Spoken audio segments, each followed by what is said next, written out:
well, Lavrov, by the way, Sergei Lavrov is in North Korea right now, and news is that Lavrov commented on the statements from the Western leaders about creation of corpus, expeditionary sort of a corpus to protect Ukraine, and he commented on that. Russia does not take seriously fantasies about creating a corps of multinational forces to protect Ukraine. Foreign Minister Sergei Lavrov stated, "We are not particularly interested in this, but they should they shout about it loudly, so we cannot ignore it. But we do not take seriously the various fantasies promoted by those who want to shine on the international stage," he said. And he was commenting basically on statements of Macron, president of France, and I guess Tamar is on board with him, that France and UK will build some 50,000 strong expeditionary corps. Okay. Yesterday I commented on that, and I said that, well, Kiev regime is losing 50,000 troops almost on monthly basis, right? And if you take 50,000 troops of Kiev regime and that French UK 50,000 strong corpus, you think which one is more capable? Don't tell me that French British corps will be more capable. Of course not, man. Half of them will probably die by heart attack if they suddenly end up on a zero line, because they have no idea what that feels like. They just have no idea what high intensity war is whatsoever, right? And I can understand the irony and sarcasm of Lavrov, because he knows perfectly well that Russian armed forces are quite effectively neutralizing most capable military force in Europe, which is Kiev regime's forces, right? And all this show that Macron and Starmer and some other so-called leaders in Europe are putting up don't really impresses Russia. Let's say it this way. Also, dear friends, when it comes to Lavrov, as you know, he had a meeting with Marco Rubio a few days ago, and after that meeting in Kuala Lumpur on sideline of ASEAN summit, and after that meeting, news began circulating on the internet, on pages of media, that Lavrov transferred to Rubio some new approaches from Russian side in regards to resolution of the Ukrainian crisis, and Kremlin was asked about it, spokesman of the Russian president, and let's see what he has to say on that matter. So Kremlin refuses to comment on essence of the Russia's recent proposals to the US on Ukraine. Due to obvious reasons, Moscow will not reveal the essence of new proposals on the Ukrainian conflict settlement submitted to US Secretary of State Marco Rubio by Russian Foreign Minister Sergei Lavrov. Russian presidential spokesperson Dmitry Peskov said on Friday. And so even though he did not say much, right? Fact that he acknowledged that some new initiatives were transferred to Rubio is on its own interesting, right? This acknowledgement. And question is what these new initiatives are. It is interesting, especially because Lavrov, by the way, very same Lavrov, while talking to a journalist, stated that basically during the conversation with Marco Rubio, he reiterated position of the Russian president that is well known for a very, very long time, right? So if maybe Lavrov just explained in detail to Rubio certain aspects of the Russian vision, and therefore Rubio sees this explanation as something new, some new proposal, because maybe he did not really pay much attention to details, to nuances, and he counted this explanation as something new. Maybe, I don't know. But Lavrov said that his proposal, whatever they talked about, was based on statements of Russian president in regards to resolution of the Ukrainian crisis. And key points there are, of course, one of the key points is to address root causes of the crisis. So nothing has changed in this regard. And this information can also deserve some attention because on Monday, as we all know, according to reports from US media, US President Trump plans to make some important statements about Russia. So maybe this detailed explanation by Russian side to American side to Rubio and his delegation, certain nuances in terms of Russian position. Maybe this will influence somewhat on the position of Washington. Maybe, or maybe not. We don't know. Let's wait what kind of statements Donald Trump will make on Monday. As I said yesterday, by the way, during the second news update, I'm unfortunately not really optimistic. Even though I want to be optimistic, by the way, I want to see the escalation. I want US to pull out from this proxy war. That will bring end to the conflict much faster. But we have to be realists, isn't it? And therefore, I have some doubts that Trump and his administration will make right choices. I just doubt that. Let's see. Meanwhile, head of Western-backed terrorist regime in Kiev, Zelensky stated that US arms supplies have resumed. And yet again, dear friends, as I said earlier, I don't even believe that any arms deliveries were stopped. Information about this topic starts circulating on internet the day before US president called the Russian president, right? It was last week, isn't it? Exactly the day before. I think it was a deception attempt of Trump and his administration to conduct this deception operation. They were probably thinking that if we will spread these rumors, then maybe Trump will have some leverage during the conversation with the Russian president. It did not work.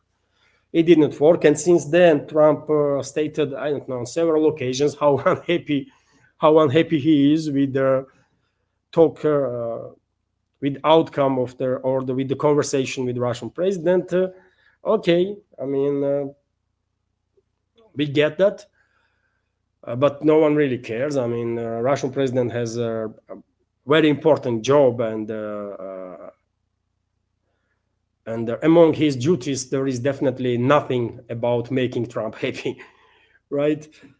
So I think it was deception, by the way. I think it was deception from beginning to the end, and now this deception operation that failed clearly is finalized. Zelensky himself is saying that, well, US arms supplies resumed. Okay. Unfortunate, by the way. It is unfortunate that the US is still engaged in this proxy war against Russia. One may argue that during the Biden's administration, globalists were in control of US, and they were using US as an enforcer, right? As they were doing with US for decades and decades before. But now, at least there was a idea that new administration is not really asset of the globalists, right? New administration is supposed to be America first force. And that's why there was a hope among many people that maybe Washington will begin distancing itself from all sorts of sick ideologies and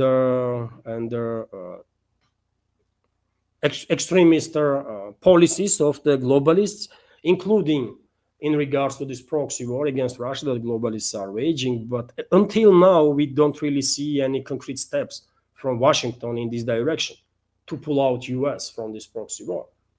There was some talks, some statements, different statements, but nothing was done really, which is unfortunate.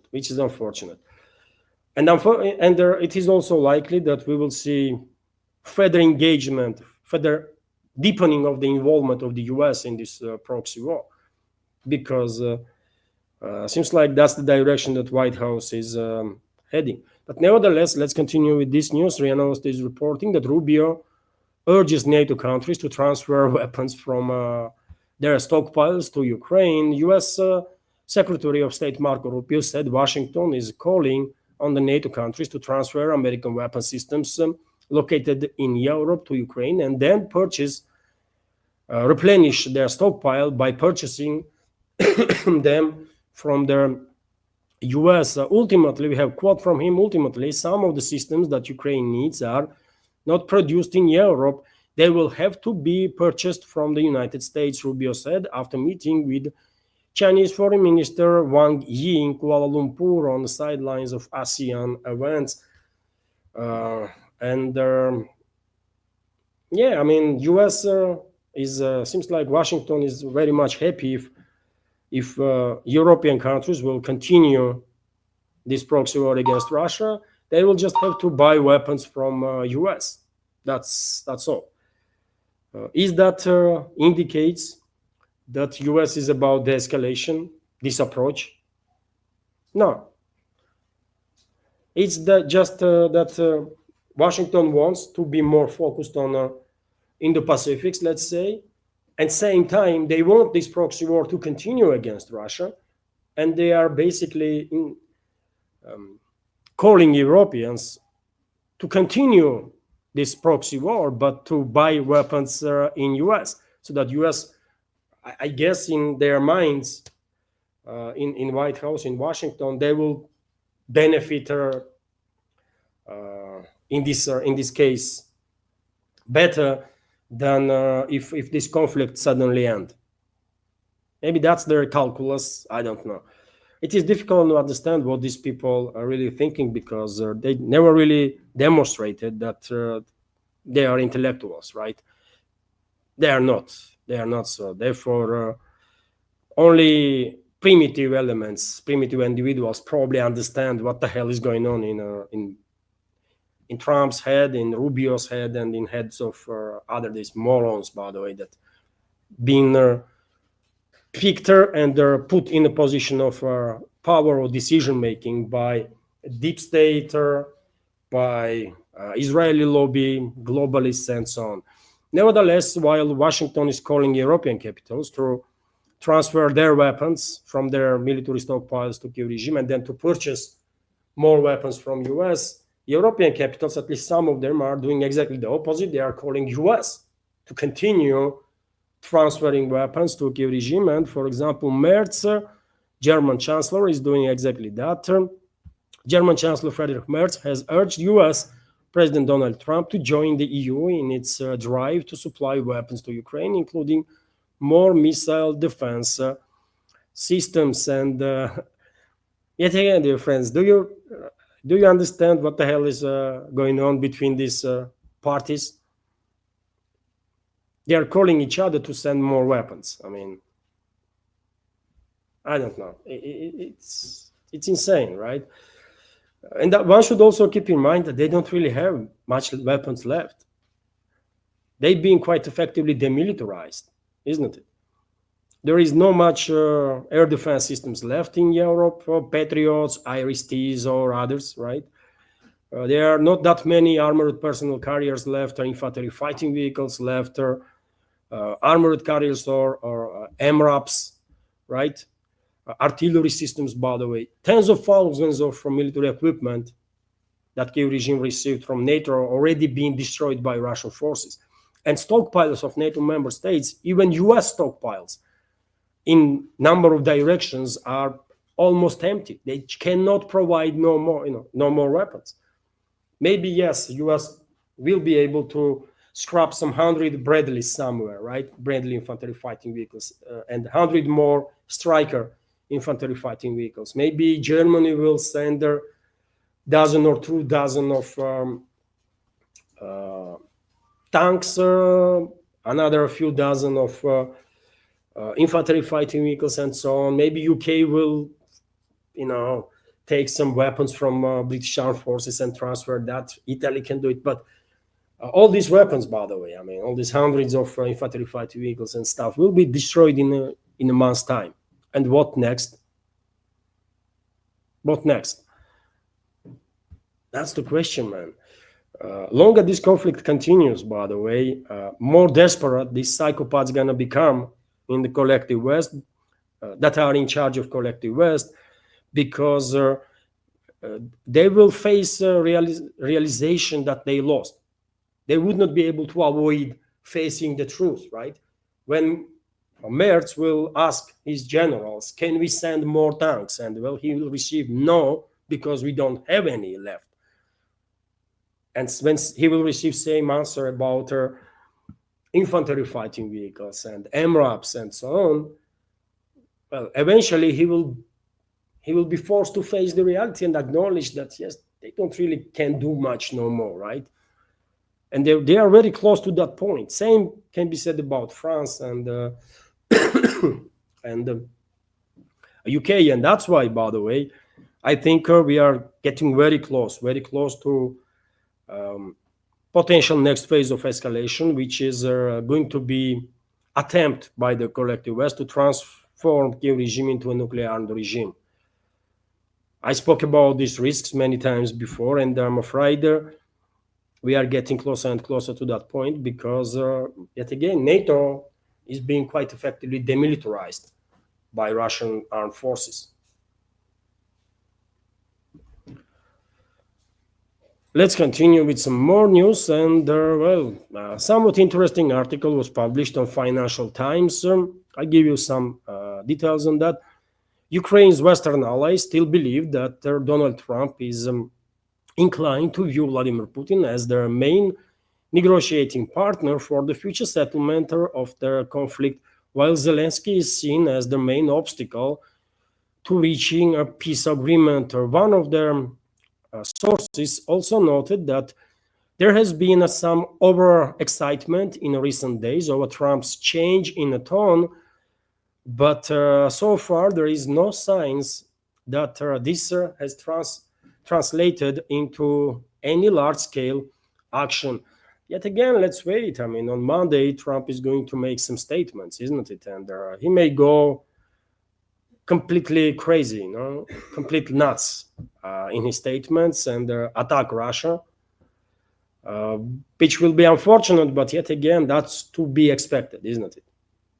I don't think Trump will come out and say that, you know what, US was used by globalists because there was a globalist assets in the charge during the Biden's administration, but this war is not in the interest of US citizens, and therefore I'm removing US from this proxy war. I don't think he will say that, right? He will say exactly the opposite, that, Washington will stay with Zelensky as long as it takes, and that kind of crap that we have heard many times before, either from Washington or from London, Paris, Berlin, and other Western capitals. Hello everyone, I hope you find informative and useful this short clip from main news update, and if so, please click that like button and leave some commentary just about anything. It might help to deal with the algorithm and reach wider audience. And if you like my work in general and want to support to save this media project, you can assist through several ways.